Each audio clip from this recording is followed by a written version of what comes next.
Rozhodujete sa, či pôjdete cestou podnikateľa alebo zamestnanca? Rozmýšľali ste už, aký je vlastne medzi tým rozdiel?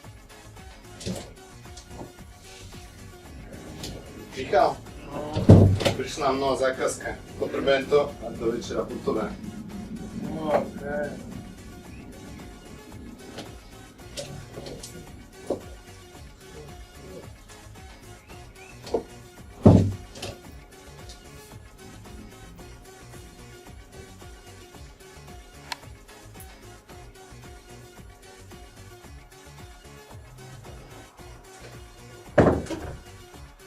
Ja, ešte toto.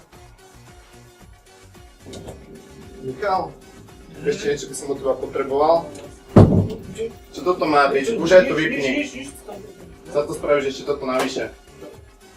A ešte raz to uvidím, tak ti strhnem z výplaty. Ne, ja som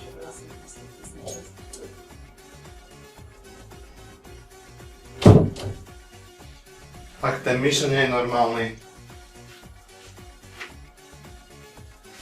Tak čo som to chcel?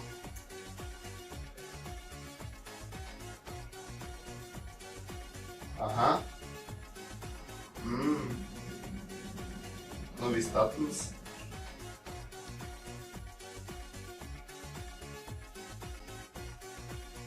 Chceš vedieť o ďalších rozdieloch? Tak sa vidíme tu.